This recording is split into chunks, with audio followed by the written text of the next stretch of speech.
પૂજે ઋષિ અખિલેશ્વર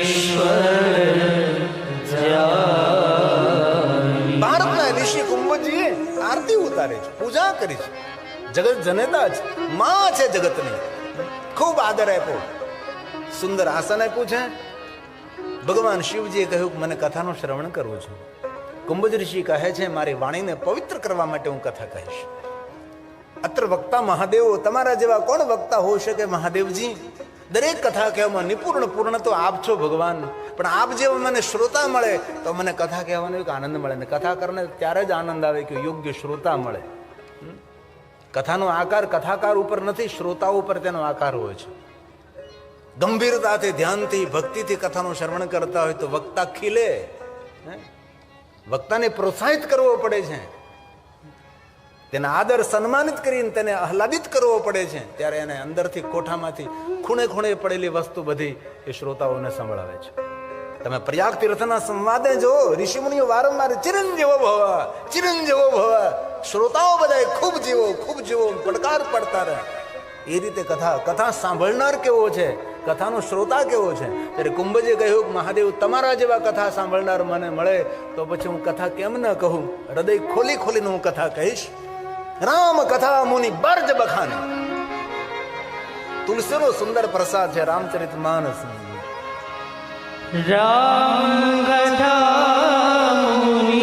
રામચરિત માનસ તુલસીનો પ્રસાદ. શિવ મહાપુરાણમાં શ્લોકાત્મક કથા છે. સંસ્કૃતના શ્લોકો સાથે આ બધું સુંદર થોડું કલ્પભેદથી જરૂર ભેદ ભરેલી કથા છે. પુરાણ ભેદ હોઈ શકે, કલ્પ ભેદ હોઈ શકે છે, પણ આ તુલસીનો પ્રસાદ રામ કથા.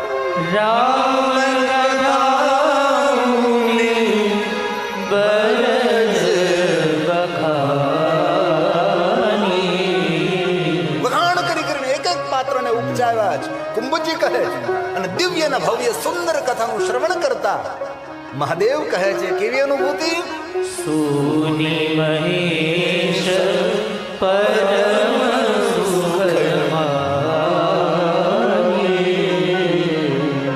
કેટલી સુંદર વાત. ક્યાં મિલા? સુની મહેશ પરમ સુખ. એક મિનિટ કે લીએ શ્રી રામ, શ્રી રામ જય રામ, જય રામ. શ્રી મુરારી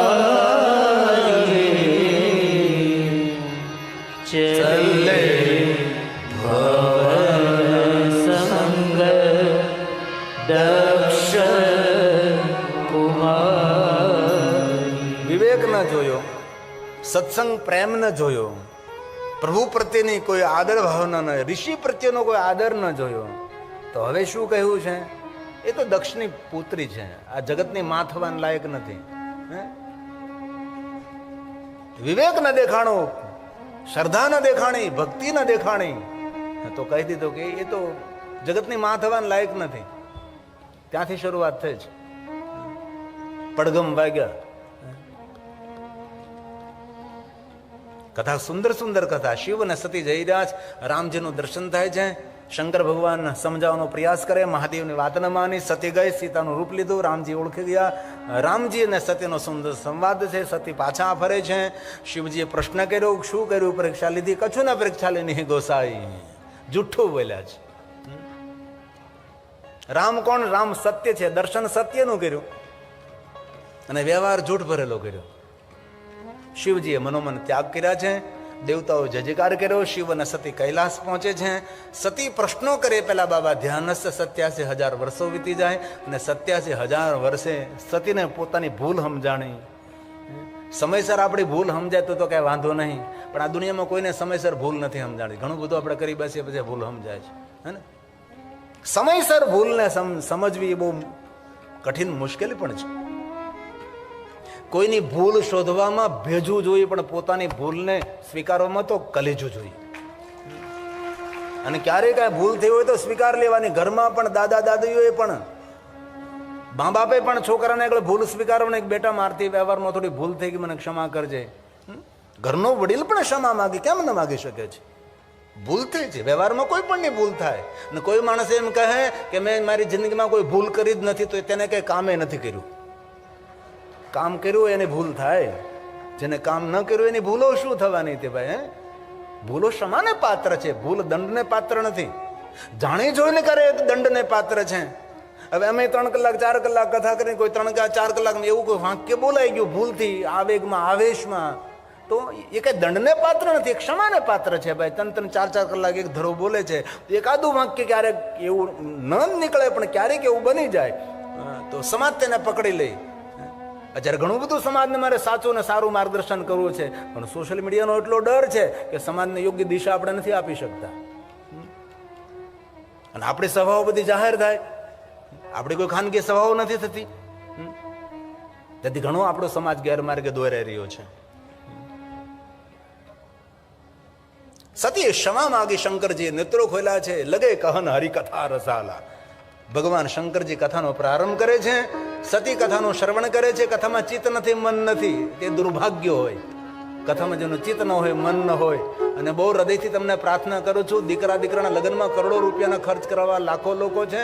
ભગવાને જો અવસર આપ્યો હોય તો આંગણે આવી ભગવાનની કથા કરજો, દેવતાઓ તમારો જયજયકાર કરશે, તમારી પેઢીઓ તરી દેશે. કથા આરાધન છે, કથા સાધના છે, કથા ઉપાસના છે. કથા કોઈ વક્તવ્ય નથી, કથા કોઈ વાર્તા નથી, કથા પરમાત્માનું શ્રેષ્ઠ વ્રત છે. ડાયા માણસો પોતાના આંગણે ભગવાનની કથા કરે છે. ઘણા એવા મા બાપને જોવે છે, પોતાના દીકરાના લગ્નો સાદાઈથી કરી નાખે, પણ એક ભગવત કથા કરે, જેથી કરીને પોતાના જીવનમાં કોઈ યોગ્ય દિશા મળે, દશા સુધરે, પરિવાર નહીં. આકાશ માર્ગે વિમાન, સતી પૂછે કોણ છે, ક્યાં જાય? શંકરજી કહ્યું કોણ ક્યાં જાય, કોણ ક્યાંથી આવે, એમાં જન્મારો ટૂંકો પડે છે. અને ખૂબ સાવધાન રહેવું, કોણ ક્યાંથી આવે અને કોણ ક્યાં જાય છે. કાંઈ નેજા માટે જોવા નથી, ચશ્મા આવી ગયા, મોતિયા ઉતરી ગયા.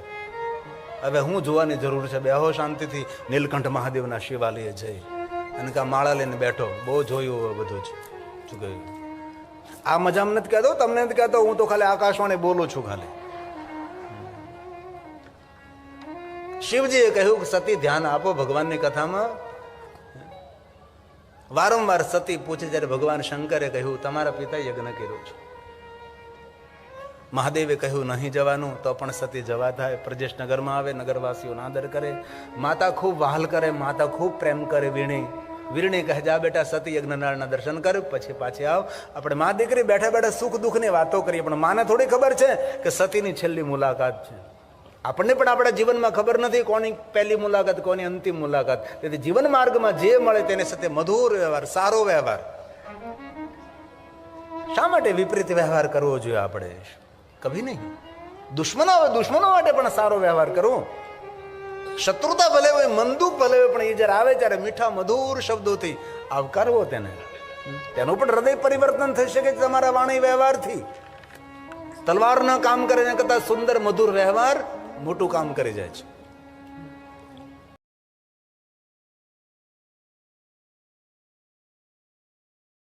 તેના ઘરે જાય